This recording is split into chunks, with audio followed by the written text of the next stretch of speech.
Good evening, welcome everyone. I've just had a message saying it's reduced my bit rate, so hopefully it will all be fine. But if it does buffer a little bit, it'll be that. I don't know what's going on there. Maybe it's all melting. It's all very well. It's actually not as hot as it's going to be in a day or two. I'm actually tomorrow evening. I won't be able to do it before then, unfortunately. Tomorrow evening I will not be in here. I've been using this a bit this week, so it's not too bad in here. I've had the cooler on before I came in here and the door open. It's all shut now, so I'll survive for an hour. But I have clocked 50 degrees in here this week. Monday and Tuesday I like an oven. So what I will be doing is moving my computer onto the dining room, shutting the curtains, letting no light in.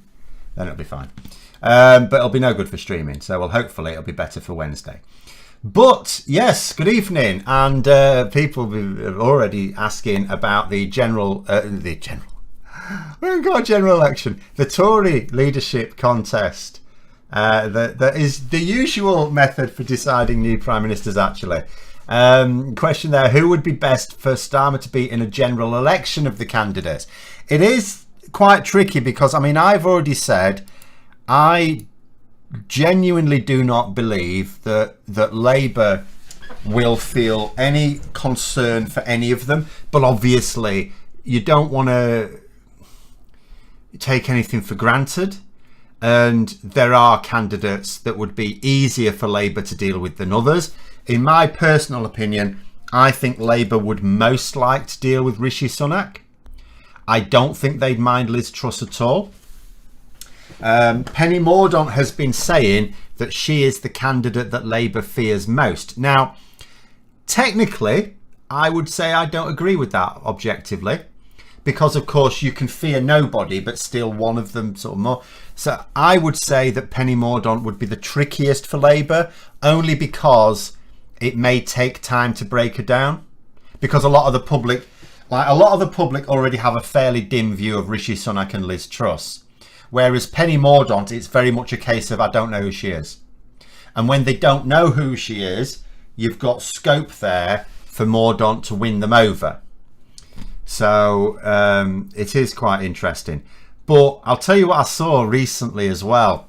A correspondent quoting a Tory MP as saying that they're not sure they should have got rid of Boris Johnson now, because they're looking at their leaders and they're thinking, what's this? You know, they're looking at the way Rishi, basically it's not about the policies as such. You look at the way Rishi Sunak is managing his campaign, and it's quite clear Rishi Sunak has been planning this campaign for a long time, right? Years really, but in terms of getting the finer details, the last 7 months. And yet his campaign stuff, it doesn't even have the word campaign spelt right on it. He can't answer questions. People have been putting questions to him where sometimes he's just not had a response. You know, Liz Truss couldn't even find her way out of a small room with one door, with the door wide open. You know, Penny Mordaunt hasn't been, I would say she hasn't embarrassed herself quite as much. But what was she doing yesterday? She was on Twitter. She was retweeting Twitter polls. So various conservative groups have carried out their Twitter polls of their little echo chamber about which candidate would you prefer. And she's been finding ones where Penny Mordaunt came top and retweeting them as if it's like a poll of the public or something. It's absolutely ridiculous. Ironically, the best candidate, certainly the one who was considered to have won the leadership debate yesterday, I didn't watch it, I was out, but the one who was deemed to have won was Tom Tugendhat. He's at the bottom of the pile. I've put him in red because he's got no chance. A little thing there saying, how about covering the windows with foil? Already done, doesn't do any good. Well, I say foil, there's like solar inserts in it. This would be even hotter if they were not in. But it's a dead loss. I won't be in here for long. Well, I say that. I will be here rest of summer, but after that I'll be somewhere more sensible in a few months' time. So it's really a short-term problem, this heat. But anyway, let's have a look. How is Kemi still in the race? Because she's got some interesting backers. I'll tell you what I think is going on with Kemi Badenoch. She's not going to win. But I'll tell you what I can see. Or I'll tell you what she's angling for, more specifically. She's angling for a job as Chancellor. That's what she's after. If you listen to what she says. She's got Michael Gove's backing. I think she's like a Trojan horse. She's not going to win this contest. She's there to... I think she's seen as a star of the future by a certain section of the party. And their job in this leadership contest is to raise her profile and get her in a senior position in cabinet. To, you know, then win the leadership contest down the line. It would not surprise me if there are certain factions in the Tory party that... I don't want to ever say Tories would ever feel comfortable losing the next general election, but I think there are some that are looking at it and thinking there's a very good chance this is lost. And they're angling to get people into position to push the party in the direction they want it pushed after. Because whoever wins this contest, it could well be just a very poisoned chalice in more ways than one. 2.5 years later, general election, lose it, they have to step down, and then, you know, it's about who takes over then. But anyway,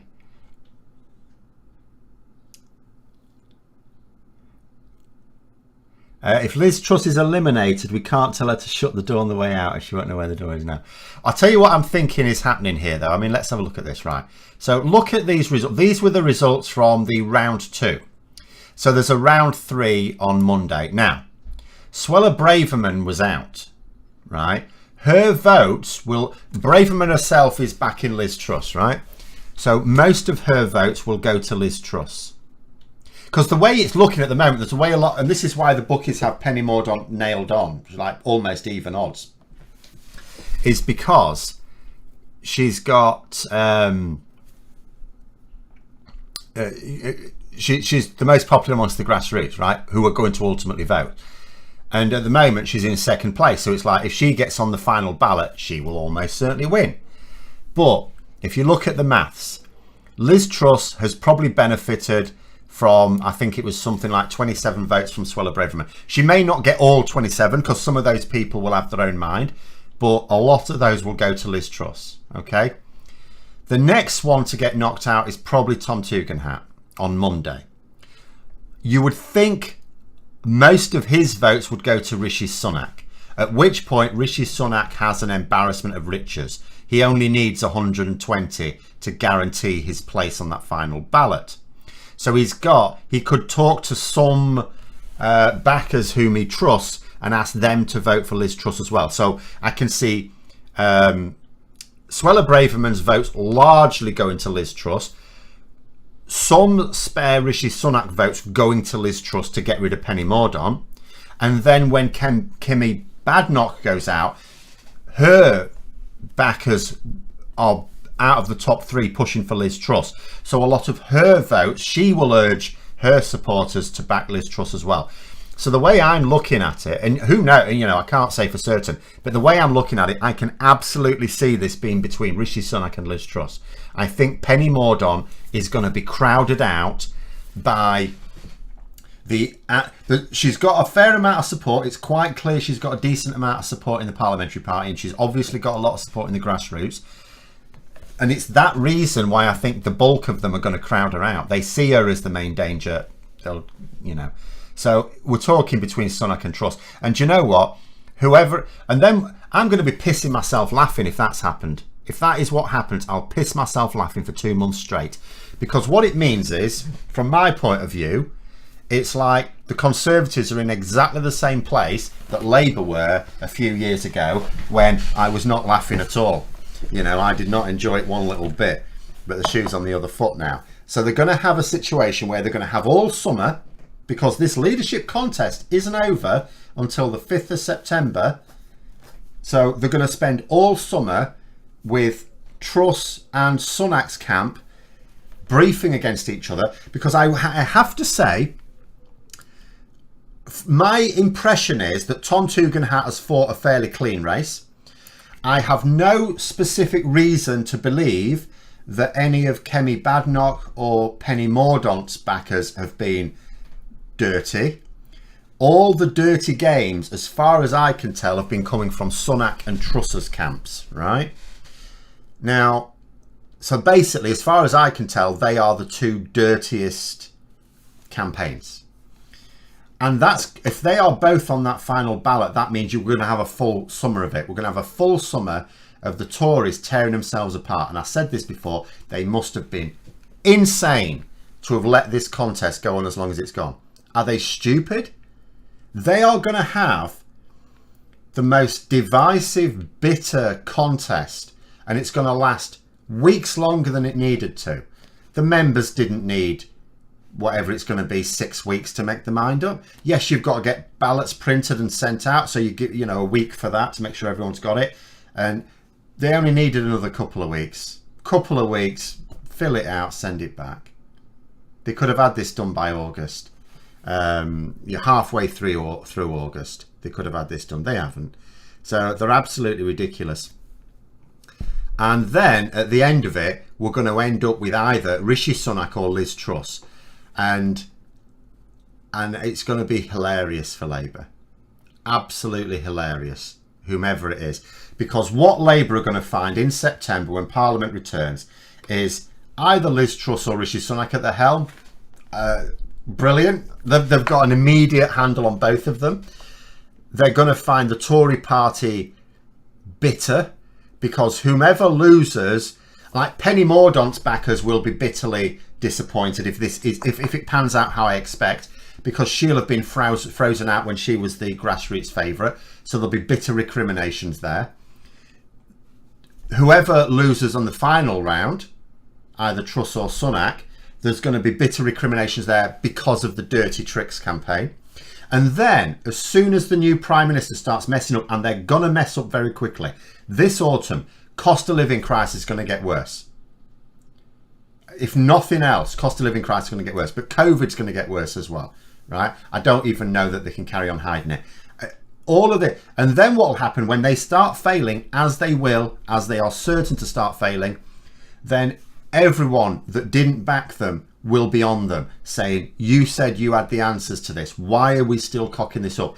If the polling carries on getting worse, if they don't get much of a bounce back and then Labour starts stretching ahead again, then the people who did not back the eventual winner will be sharpening their knives again. I'm not going to say we're going to have another leadership contest, because that would be ridiculous, but they will not be minded to get behind them. From Labour's point of view, this is, and not just Labour's, I mean the Liberal Democrats and the SNP as well. But, you know, I sort of often think from a Labour point of view, they'll be pissing themselves laughing. I certainly will. Sunak's going to engineer Truss into the final two. Then if Truss wins, it'll be hilarious in a dark satirical sort of way. Well, Truss is considered to be the one, like, polling at the moment shows that Truss would probably beat Sunak, but there's a long way to go yet, who knows. But the point is that Sunak would still rather take Truss on than Mordaunt. He's got a better chance against her. Starmer's ruled out during the single market ever. Yeah, I know, but words. I'll read the rest of it. It says, does Labour really merit our votes? It's a Brexit party like the Conservatives. Starmer has denied Brexit as a cause of the economic situation. Yeah, but that's just words. Right, look at what he's doing, right? Look at what Starmer's doing. First of all, if you think about what needs to happen to go back into the single market, he's doing it. Yeah? Basically, it's like someone who's, you know, walking down a road saying that they're not going to walk down to the end of the road, but they're still walking down the road. And also, where's he been for the last 2 days?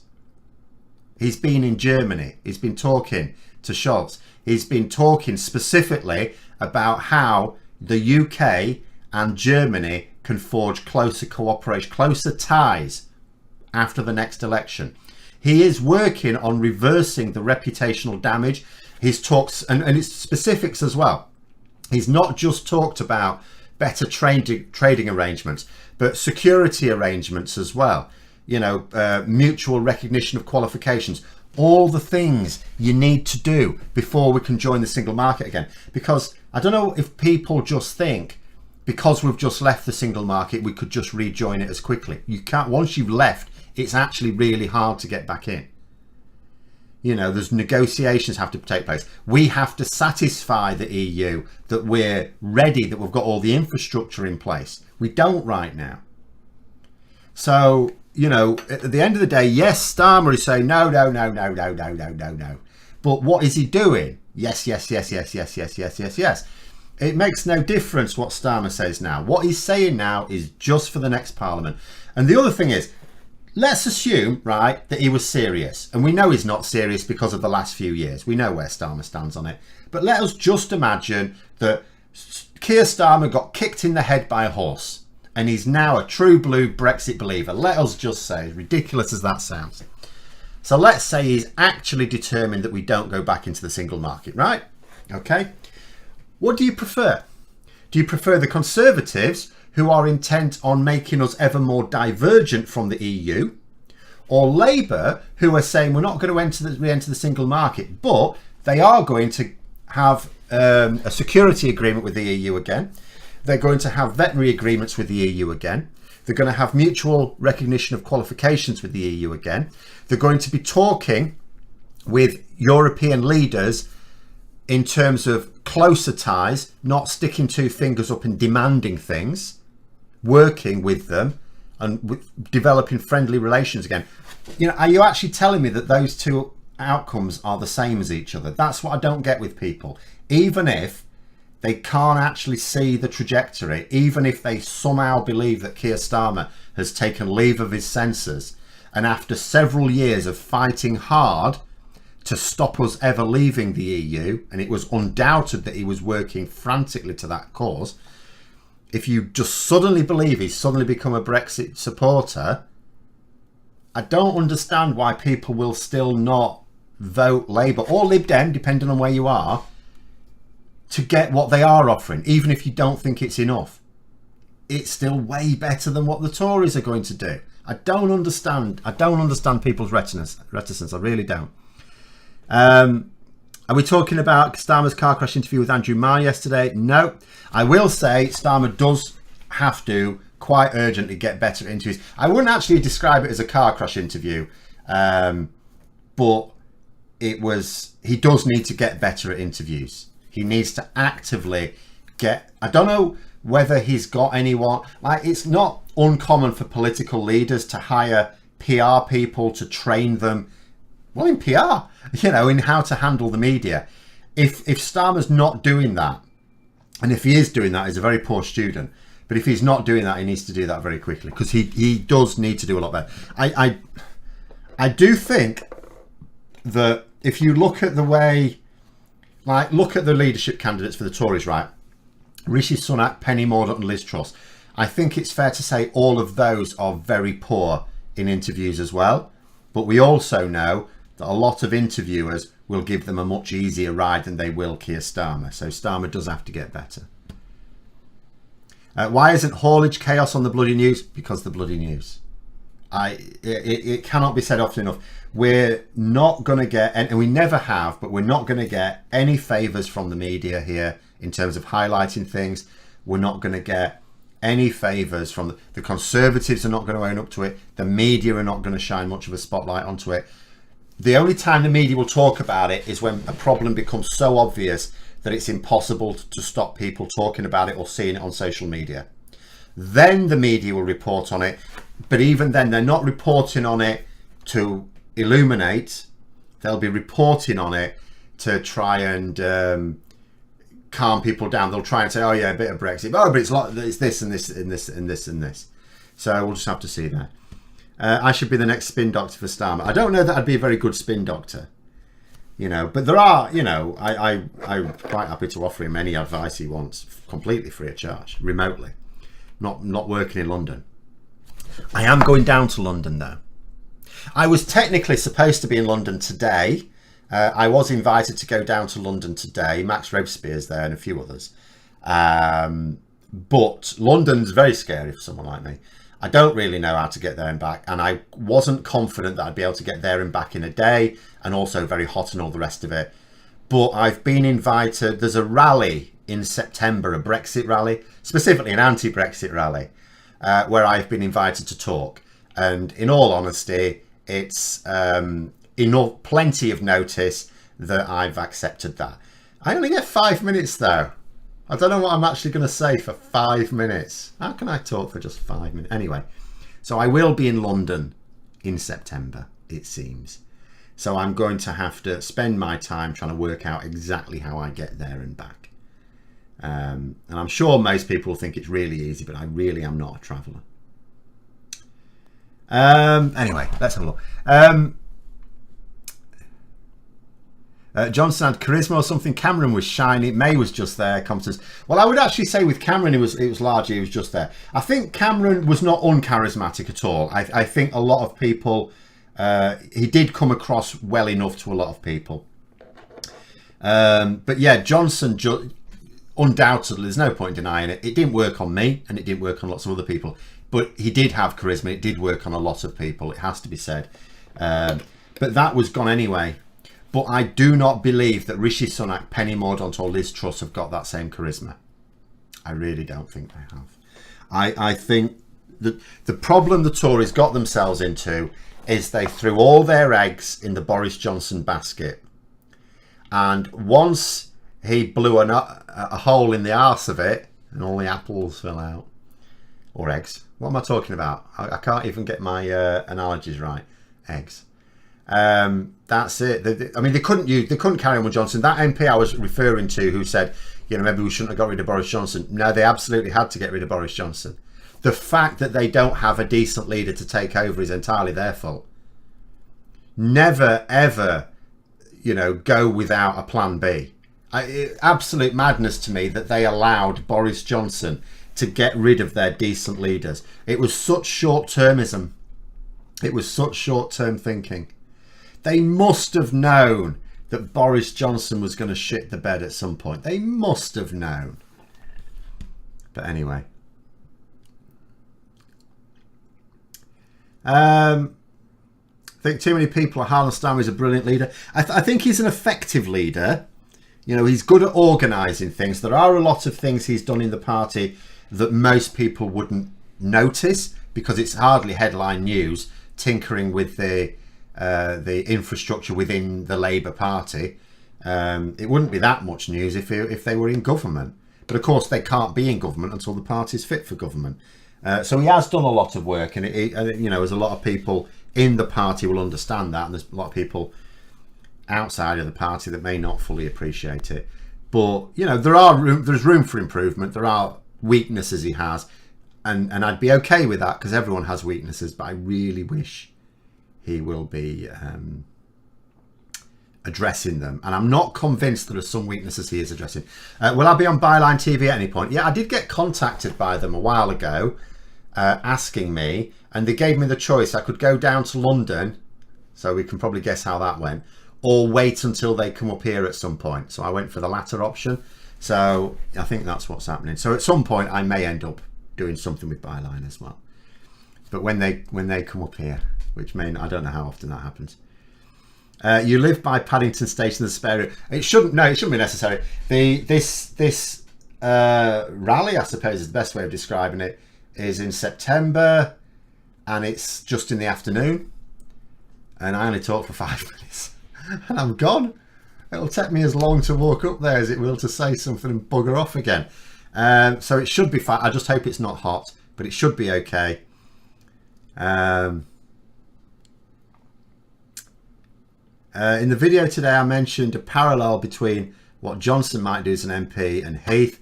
What is the difference between that and what Johnson might do and what May is doing now? I really don't know why May stuck around in Parliament, I have to say. I think the main difference is that Theresa May put the party ahead of herself. She didn't put the country ahead of herself or the people, but she did put the party ahead of herself. So Theresa May would never, as a backbencher, have done anything that she feels would be harmful to the party, right? Boris Johnson, I think, is going to act out of petty spite.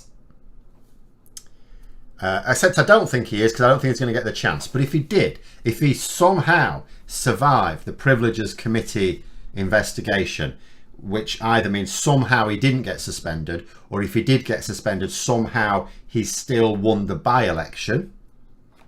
And I'm not convinced Tory MPs would even allow him to stand in that by-election. But let's say. Boris Johnson, I think, cares nothing about... He's not a Conservative, right? This is why he doesn't really have a support group in the Conservative Party.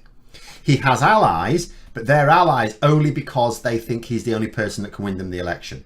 He doesn't have political allies. And this has been his issue for the long time. This is why he fell so quickly. I mean, if you look at Theresa May, you know, when Theresa May had a cabinet revolt, it still took about 6 months for them to get rid of her. It took Boris Johnson about 30 hours. So, because he had no natural support base to fight for him. He had just, all he has, when you say Boris Johnson allies in Parliament, all you actually mean are people who think he's the best chance of winning the next election, and they still think that. That's all a Johnson ally is.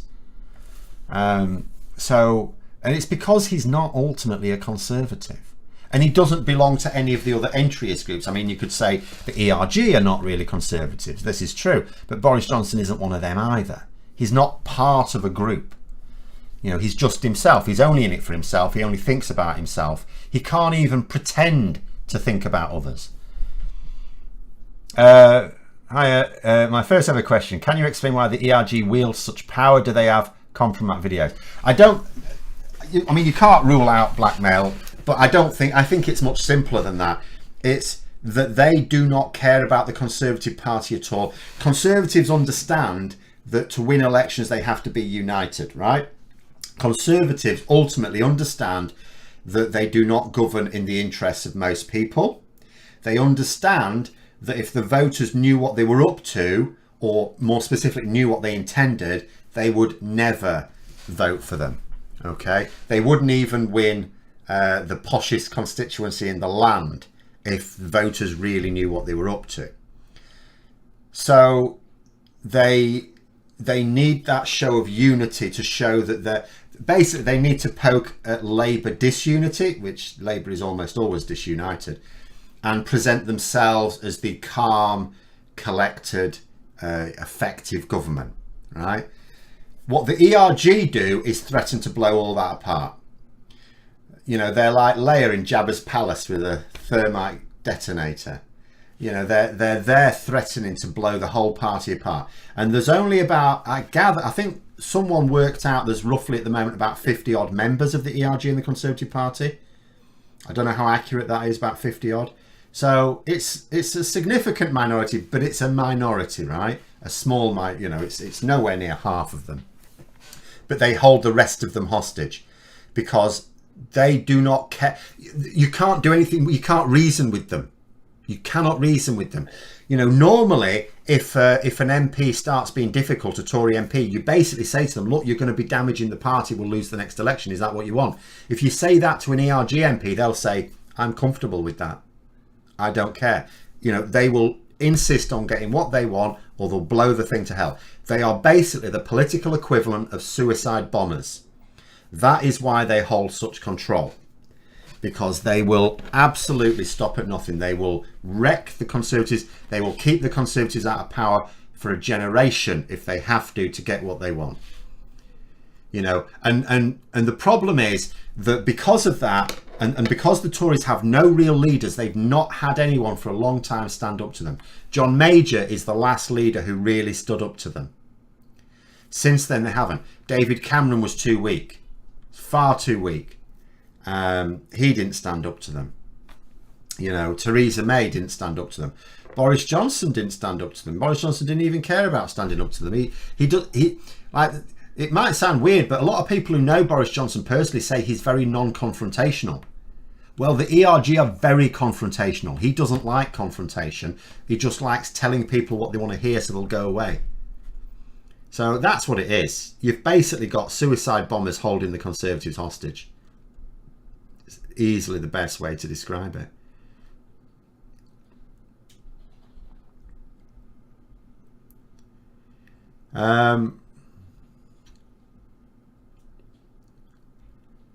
But anyway, thanks for the answer on the Johnson Heath May question. As a Dutch person, I don't always follow this enlightening. Well, there's a lot of people in this country who won't follow it really, but it is quite interesting. Politics at the moment, it's quite scary, but it is quite interesting. The Czech, oh, someone's mentioned the Chequers party here. Yeah, so basically, after Boris Johnson got into shit for having his delayed wedding party at Chequers, and he said, oh, no, we're not really bothered about Chequers, we'll just have it somewhere else. He's having his party this weekend there. Sneaky little git. And he's missing Cobra meetings again. We've got an emergency in this country, a climate emergency. I mean, that's the other problem. The ERG are anti-climate change nutters as well. They'll be steering the country away from net zero. And as we can quite clearly see, net zero can't come soon enough. It's already technically a bit late. And yeah, he's there. He failed to attend an emergency Cobra meeting about the heatwave yesterday, where it's predicted thousands of people are going to die. Now, I don't know, whether thousands will die, but certainly there's a very serious risk to life. Serious. Was Boris Johnson at that emergency meeting? Did he go on the telly to give some people some advice on how they can protect themselves? No, he pissed off to Chequers to have his wedding party, and this will not be reported either. And it boils my blood really that the media do not report on these things, because it's like I keep saying, if people actually knew what these Tories were up to, they would never vote for them. They would, even in the most privileged constituency in the country, they would still not get enough votes to get a single Tory MP. It's absolutely horrendous. In fact, the only good thing that Boris Johnson might do, I keep hearing reports, so obviously we know that he's potentially planning on making Nadine Dorries a Lord, if you believe that, but also another MP, Nigel Adams. And I keep seeing people suggesting that that'll give the new MP an initial test, because they'll have a couple of by-elections to deal with. But actually that could be Johnson doing them a favour, because they're very safe seats. And I know recently there's been no such thing as a safe seat, but if Boris Johnson's gone, I think a safe seat is a safe seat again. I think there'll be enough. I think there were probably, with Boris Johnson, a load of Conservative voters who didn't flip to the Lib Dems. They just stayed at home because they couldn't bring themselves to vote for Boris Johnson.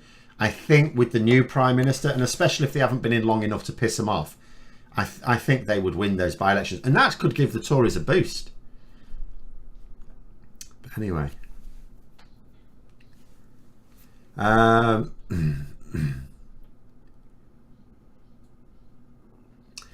was this? Have I missed something?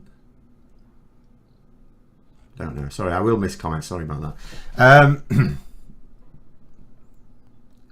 How do I think a by-election for Nadine Dorries will pan out? It's so safe a seat, and I don't actually know with either Dorries or Adams whether they're seats that realistically Labour would go for, or the Lib Dems, because I don't know what their demographics are like. It's very difficult to say. I'm not really minded to try and look it up at the moment, because, as I say, I think the problem with the Conservatives over the last year with by-elections has been Boris Johnson. I think, marginal constituencies up for grabs. I don't think all of a sudden a load of seats are going to swing back to the Conservatives because Boris Johnson's gone. But I do think a safe Tory seat will remain a safe Tory seat. That's fine, because there's plenty of marginal constituencies to take at the next election.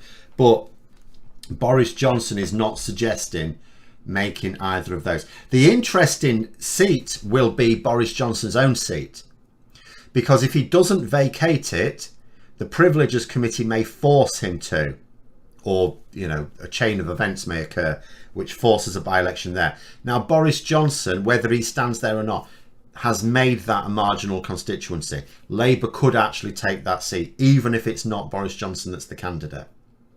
So, that's actually the trickiest by-election that we may get this year. Not Nadine Dorries's, not Nigel Adams. I think the Tories will take those.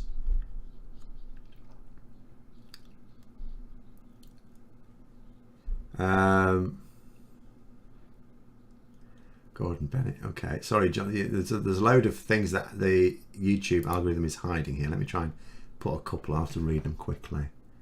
Make sure. No, I don't think they're too bad. So, do I think Liz Truss has sex appeal to elderly male Tory members? Maybe. Did you? So apparently, when she was at the TV debate yesterday, she wore an outfit that was identical to the outfit Margaret Thatcher wore in apparently a 1979 interview. I even had a ribbon, a bow thing, and the same colour and everything. Like, she wore the same outfit. She's been quite deliberately over a period of time trying to make herself look and even to a certain extent sound, but that's not working too well, like Margaret Thatcher. She's trying to be the reincarnation of Margaret Thatcher, just like Boris Johnson tried to be a pound shop Churchill. Liz Truss is trying the same trick with Thatcher, to try and appeal to people. Whether it's working, I do not know. Could not tell you. I actually hope it does work. I hope it does work. I hope the party members vote either Sunak or Truss in, because those are, as I say, I suspect Labour would prefer Sunak, but I do not think they will be disappointed if Liz Truss wins. From a strategic point of view, I don't think they'll be disappointed at all. I think for the country, we may have to hope for Sunak, because if there is a difference with any of them, arguably Rishi Sunak is, of the realistic contenders, the more moderate in terms of how he intends to proceed. He doesn't intend to completely destroy the economy. He will do it awful lot more damage. He doesn't intend to completely destroy it. He doesn't intend to plunge Northern Ireland into chaos. Whether he can resist or not, I don't know. But at least he will attempt to, by the sounds of it. So for the country, for the next couple of years, it would probably be better with Sunak. And from Labour's point of view, if we're in the next election, I think probably better with Sunak as well. You think the Lib Dems might have a crack at Nadine Dorries' seat, especially if there were two on the same day for Dorries and Adams? I mean, if they were putting the Lords at the same time, you would think the by-elections would be on the same day. I mean, I don't know. You may know about the constituency. I don't know about the constituency. If it's the Lib Dems will always have the best chance if it's a realistic target for them, because Conservative voters who are not happy with the Conservative Party they don't have to hold their nose particularly to vote for the Lib Dems in the same way, but some of them will just not vote Labour. So it'll always be a tougher ask for Labour to take a safe Tory seat. Almost impossible task, in fact. I mean, it might well be that, maybe that Nadine Dorries is a seat that the Lib Dems could target, and maybe Nigel Adams is one that Labour could target. So then we have another double bill where the Conservatives have to fight for both, but Labour and the Lib Dems only have to fight for one seat so they can concentrate their resources more effectively. I mean, that could be interesting, but I just think they're so safe. Speaking of the Lords, weren't there reports that Johnson wants to pack 40 new Tories into the Lords and ram through controversial stuff? It doesn't surprise me at all. I mean, this is why I've been doing a couple of videos recently. I shall continue with the banner headline, "What's Johnson up to?" Because that's what I want to know. When everyone's distracted by the Tory leadership contest, I want to know what the bloody hell he's up to. Why did he want to be in place until September? It's not just for the Chequers Party, because that's now happening this weekend, isn't it? There's another reason he wanted to stay there till September, and I want to know what it is. I also want to know why the Tories have acquiesced and let him. Absolutely shouldn't have let him. But anyway. Oh yeah, there. She did. This is Liz Truss. She did the Russian hat thing when she went to Moscow, trying to emulate Thatcher, even though it was actually colder in London than in Moscow. Yeah, I know. It's absolutely blatant. It's quite hilarious. I mean, the way I look at it is this: Liz Truss, right? If she becomes the next Prime Minister, yeah, it's pretty bad for the country. But it's pretty bad for the country. Whatever. This was the consequence of losing in 2019. That was the consequence of even allowing that general election to go ahead. The consequence was 5 years of Tory, devastation. And I said at the time, You know, people at the moment are saying, oh, what we need is a general election. This always happens. The people who want a general election because they think they would win it will all, particularly if you're in opposition, will always call for one, but there's absolutely no constitutional basis for demanding a general election. The Conservative Party have a huge majority still. There's you know, I don't get onto silly bandwagons like that. It would be lovely if they would like to trigger a general election, if they would like to lose their minds completely, but they're not going to, and there's absolutely no sensible constitutional argument for it. So, but there you go.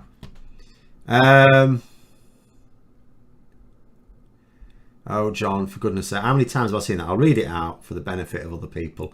Tom Toogan hat is now known as Tom Toogan since he threw his hat in the ring. Yes, I've not seen that 100 times a day at all. But anyway, yeah, trusted the tank thing as well. She's aping Thatcher, but here's the thing.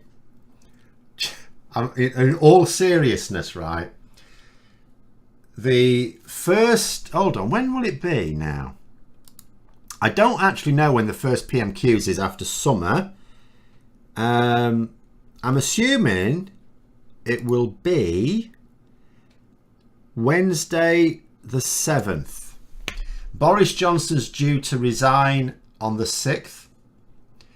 So imagine Liz Truss wins, right? So she will be made Prime Minister on Tuesday the 6th. So it might be that Parliament's not in session to the following week. Actually, let me try and work it out. I don't actually know. So hold on. Let me try and work it out. So Parliament's still in session next week. So that's 1, 2, 3, 4, 5, 6. I think there might be a PMQs on the 7th, September the 7th. So Liz Truss will have been Prime Minister for a day. Presumably she'll have worked out a cabinet, so a cabinet will be in place.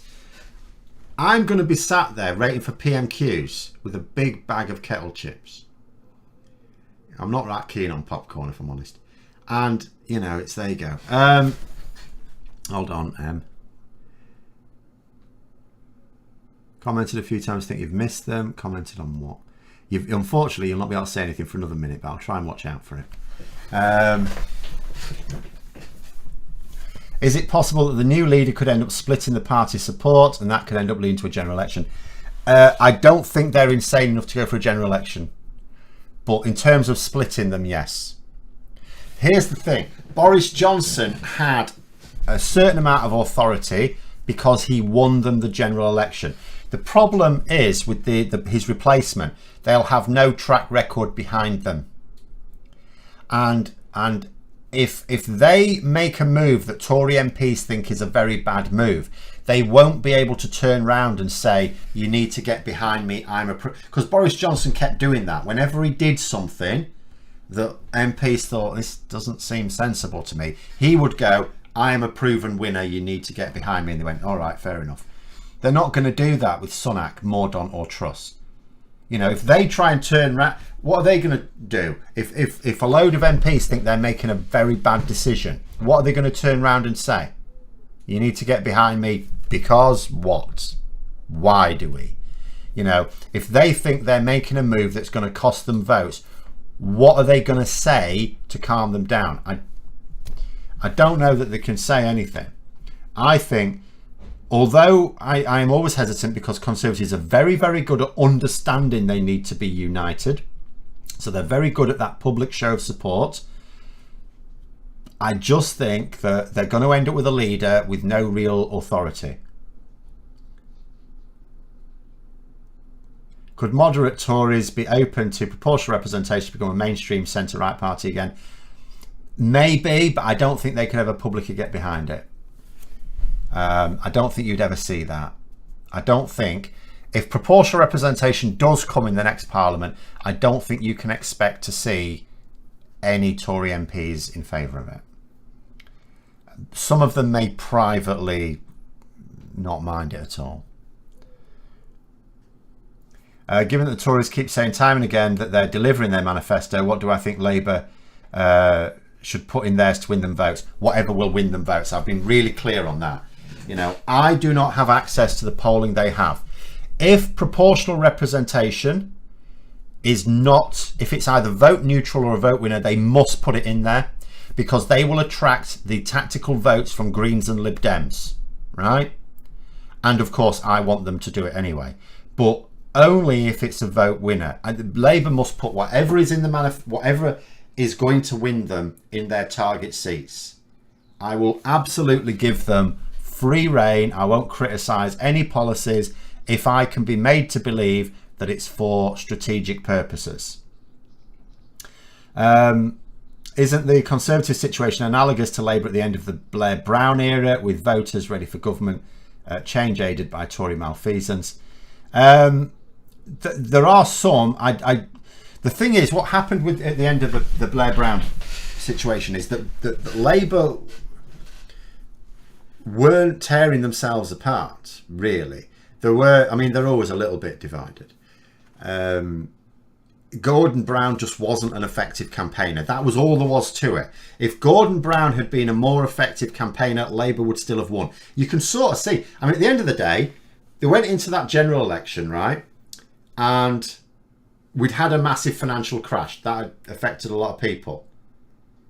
You would automatically think the Conservatives should have been nailed on for a big win, because they were the opposition. Labour had been in power for 13 years. Being blamed for an economic disaster. Why didn't the Conservatives win a majority? But they didn't. And it's because people hadn't actually really lost faith with Labour, ultimately. Or at the very least, if they had, they really weren't convinced the Conservatives were the answer to it. So although the Conservatives won enough to form a coalition and get into government, they weren't able to do it on their own. You know, if Gordon Brown were a better campaigner, would have been a very different result. It would have ended at some point. At some point, of course, it would have ended. But there you go. Daily Express contradicted the notion Johnson got Brexit done with their front page today. Yeah, I saw that. I've still got it up. I might have to discuss that at some point. Where's it gone again? Daily Express. Boris's message to next PM. You must finish job on Brexit. Right? It's not done? Oh, right, okay.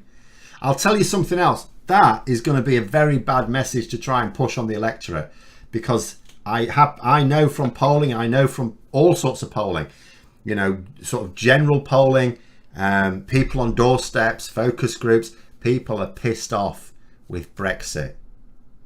You know, the people who don't understand it, the people that Boris Johnson conned. Remember, the Get Brexit Done slogan, it wasn't a rallying call for Brexiteers. He knew they were going to vote for him anyway. It was a rallying call for those who didn't want to leave, but wanted the divisions to stop. They wanted the political chaos to stop. It was basically like a torturer coming in and saying, sign the confession and it'll all end. So people did. That's how it worked. People are not going to be impressed if after all the pain of the years it took to leave the EU and the subsequent greater pain of actually leaving the EU, to go into the next election being told by the Tory leader, you need to vote for me again because Brexit never actually got fully done. They're not going to be impressed with that. So hilarious as headlines are, and will absolutely be used by opposition, I hope. It was... yeah. Gordon Brown was considered effective in leading the Scottish referendum campaign. I really couldn't say. I don't know. He didn't campaign anywhere near me because the vote wasn't anywhere near me. There will be nuances to the Scottish referendum in 2014 that I will have missed because I am like 100 miles south of where you could vote.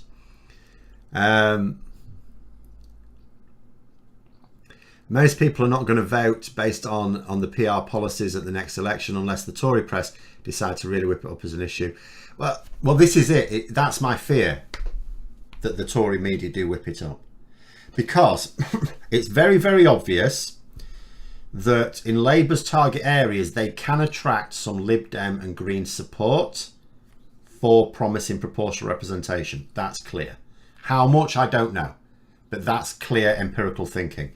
We can also say that the Tories will be dead against it and they will use it as a fear factor in the campaign. And the danger is that it works. Fear factor issues work, and Labour just may decide we cannot afford to lose this next election. Cannot afford to, for the good of the country. So as I say, I will, unless I happen to know that Starmer is being advised by people who are not reading the data correctly, unless I know that for certain, and if I'm not shown that data, I can't know that for certain, I will work on the assumption that they are making strategic decisions.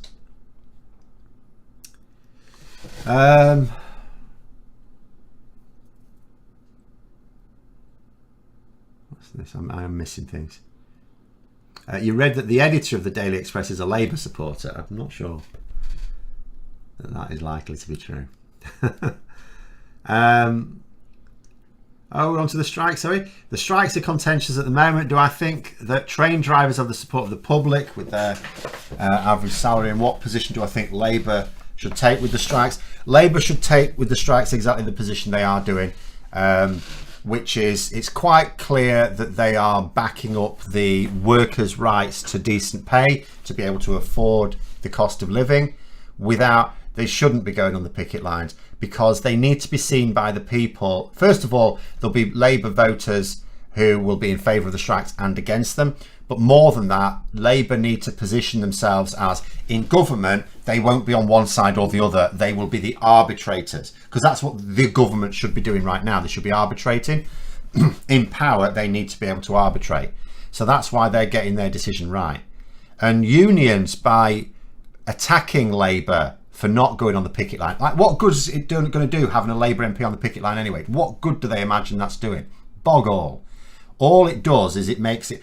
And the thing is, and it really annoys me, I'm quite sure that there are some union, senior union officials that have got absolutely the best intentions, but it also has to be said, you know, if you look at it like this, if you're someone senior in a union, who are you better off with, a Labour government or a Conservative government? The answer should be a Labour government, because, you know, wages naturally rise above the level of inflation under Labour. They've fallen under the Conservatives, but they rose under Labour above the level of inflation. So people got a real terms pay increase under Labour. It doesn't matter how you measure it. I've looked at all sorts of different ways of measuring it, because economic data can be funny. It doesn't matter what measure you use. I've actually even been in contact with the Office for National Statistics recently to ask them to send me a load of stuff, which they kindly have. They've actually been very quick giving me what I wanted. There's still one more bit of information I want from them. But this is not urgent anyway. This is for later on. When we get near the election, I'm going to do a right go on the economic benefits of a Labour government. And I want a lot of data. But however you measure it, people got a real terms pay increase under Labour, and they've got a real terms pay cut under the Tories, no matter how you slice it. So you would think to yourself, well, of course it's in unions' interest that a Labour government, but is it? Is it? Because if you've got a Conservative government and people are struggling, are people maybe more likely to join a union? And also, is it easier for you to be relevant as a senior member of a union, because you can organise industrial action? You know, demand, and it's quite obvious. These are fair demands. There's no argument about it. You know, whereas it is a union's job to lobby for the best paying conditions they can get, right? Even if, you know, your workers are getting an above inflation pay rise, well, it's a union's job to get them the maximum they can, and it's a lot easier to do that with a Tory government, because you can sell, like, if these workers were to suddenly get like a 7% pay increase, even though that's a real terms pay cut still, because inflation's higher, the unions could sell that as a victory. Whereas if you're already getting an above inflation linked pay rise, it's actually quite hard to persuade bosses they should have even more, because they'll think, well, you're getting a real terms pay increase. Do we really have to give you more? So, and that, you know, I can't think of any individual names of people in unions that might be thinking that, but it does occur to me that for some people in unions, ironically, they're better off with a Conservative government, because they are more relevant and it's easier for them to do their job. it's a bit like in my line of work. I've said for the longest time, since I started doing the channel seriously, I remember, I think it was when I did a video when I got to 5,000 subscribers, saying, if I remember correctly, there's going to come a time when I will be less relevant. Like, if politics normalises, if Labour are in power, I understand that a lot of the viewers are basically anti-Tory. I'm anti-Tory, but I'm also pro-Labour. But not everyone who's anti-Tory is pro-Labour. Some people are anti-Tory and anti-Labour. You know what I mean? Whereas what I'm doing mostly is I do some videos where I back up Labour's position, but most of my videos are attacking the Conservatives, right? With Labour in power, I'll still attack the Conservatives, but they're not in power, so those videos there'll be fewer and far between. I'll be mostly talking about the party in power, which will be Labour. And yes, there'll be times when I criticise them, but there'll be a lot of times when I back them up. Whereas there could be someone in my position who thinks to themselves, isn't it better to attack Labour and the Conservatives? Isn't it just better to attack everyone? And then you always stay relevant, because if there's a Tory government, you're anti-government. Brilliant. You collect together all the people that are also anti-government. If Labour in power, if I say it's the wrong type of Labour, I can attack Labour still, and I still gather up all the anti-government viewership. And there'll be people who do think like that. And, it's disappointing. It's disappointing. Lynch has said a couple of times he wants Starmer. I'm absolutely not casting any aspersions at any individual union leader or even senior member of a union. Not at all. Or I am maybe Howard Beckett. He is a bell end. But generally speaking, I'm absolutely not casting aspersions. What I am saying is, when union leaders are asking for Labour MPs to be on the picket line, that's not a good move for their members. And some of them may be doing it because they're not thinking it through. But I just wonder, because for some of them, it's easier for them to be relevant if the Conservatives are in power. I just wonder if some of them don't secretly prefer a Conservative government. But, as I say, without casting any individual aspersions, because I have none to cast, except against Howard Beckett, because he is a bell end. The unions lost their teeth decades ago. Maggie saw to that. The unions played their own part in their downfall too. Well, yeah, this is the thing. Unions basically need to make themselves relevant. The way I look at a union is twofold, right? There's two benefits for being in a union for me. And I've been a teacher. I'll tell you what, I would always recommend anyone be in a union, but as a teacher, I would say, and I was told this as well when I was in my teacher training, you were told, join a union. As a teacher, you can have accusations made at you. You know what I mean? Male teacher especially, right?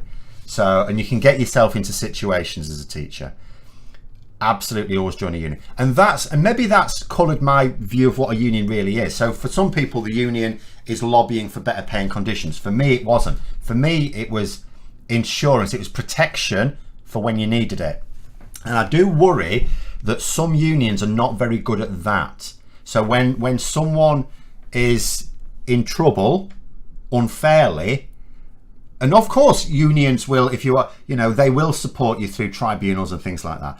But I've got experience I've known some people in some other unions where when they've been in trouble, they haven't had any support from the union. Just wanted it dealt with as soon as possible. They just wanted to come to an agreement, even if that agreement was you lose your job and get £1,000 or something. They were totally happy with that. Even if you had, I had a former partner and we had a massive portfolio of everything. We had everything we needed. She could have easily won a tribunal. The union did not support her through that. And she didn't go through with it because why would you without support? Because it's a horrendous process. So she ended up losing her job and taking, because they were in the wrong, it was like £2,000 payout, which is what? It's not much more than a month's wages. It was crap. But some unions are good. I would say teaching unions are quite good for that. And teaching unions do back you up. But those are the two things. And I think unions would do better to push the legal protection more strongly, because that's what you need at all times. That's what would be most appealing. If more workers saw a union as an insurance policy, it's not that expensive really, is it? If they saw it as an insurance policy and less about the lobbying for paying conditions, which is also important. Imagine where we'd be without unions. It'd be absolutely horrendous. But there you go. Yeah, having a union rep's essential to back you up in most jobs. Yeah, I mean, I changed union quite a few times as a teacher because when I went to a new school or college, I generally joined the union that had the best representation there, because you don't want to rely on a rep in another school or college. You want someone there. So I often change union depending on, as I say, because not all unions had a rep there. But there you go. Right, I'll finish off the last couple because I've babbled on. We've run out of time. Industrial action is entirely inevitable in a broken, stagnant economy during a cost of living crisis. Don't know what these Tories expect, although understand their ultimate looking out for number one. I don't think the problem is I don't think they mind the strike. They will. I think they're playing with fire, because I think if it was focused on a single and a particularly militant section of the economy, I think they could use it as one of their culture wars. I think the problem is it's too widespread. I mean, you've got barristers striking, for goodness sake. Barristers. That's not exactly a militant profession, is it? We've got doctors and nurses. There's going to be teachers at some point. Your postal workers. I mean, for goodness sake, they're really playing with fire. They are playing with fire, the Conservatives here. And one of the first jobs, this is why I say, whoever wins this leadership contest, look at what they've got to face. They're going to be heading into winter. COVID's going to be blowing up again, right? Whether the media reports on it depends on how many pissing people die. They're going to have to deal with potentially infighting in their own party. They're going to have to deal with the worsening cost of living crisis, and they are going to have to deal with industrial action. They're going to have to, because what they don't seem to understand is that people aren't whining for more money. They can't cope. They've had 12 years of being ground down by the Tories. Ground down. And what these Tories do not understand is that they turned the heat up too high on that frog in the boiling pot. But anyway. Oh no, have I missed it again? I wish I could search for people. Can I? I don't think I can. You're going to repost your comment about the weather on Wednesday. Weather? Oh, right, okay. Oh, I'll certainly see it then, yeah. Part of the problem is very few union members vote for the leadership. I mean, that's the same in any election, isn't it? When it's, yeah, you're right. I'll read the whole comment, actually. It's mainly the political ones who then vote for leaders who just want to use it as a political platform. Yeah, I absolutely agree. And it's the case with a lot of things as well. And even those, because most people won't know who the candidates are. It's the same in any election. It's the more politically active and they skew it. So you often get more extreme candidates, or candidates that don't necessarily. They're not necessarily. They've got an ideology. I always mistrust a politician with an ideology. Philosophy is fine. Ideology, it doesn't have to be a bad word, but for me, it's a very bad word. But there you go. There are systemic issues in our government departments of structure and the tribalist behaviour which ministerial fiefdoms encourage. Efficiency benefits of joined up government are a must. I'm not an expert in any of those things. I can sort of, I'll tell you what worries me is the likes of Kemi Badenoch wanting to rejig the Treasury, right? That's why I think she wants to aim to become Chancellor. And you can look at it and you can go, yeah, well, it would benefit from a shake-up, but there's shake-ups and the shake-ups. There's a shake-up of a department that could make it better, and there's a shake-up of a department that could make it way worse. Like Dominic Cummings wanted to shake up the civil service, right? He identified things that were very genuinely wrong with it. Absolutely, people agreed on all parts of the political spectrum who knew anything about the civil service, all agreed what Dominic Cummings is saying is absolutely right. These are issues. But did he fix them? Did he bollocks? He made it worse. And that's my worry. But anyway, we'll have to call it there. We have sort of come to the end there. Thanks very much for coming on, everyone. We'll be on again next week. We will be on again next week at some point. Hopefully it's not going to be roasting hot. So yes, have a good evening, everyone. And until next time, I will see you later.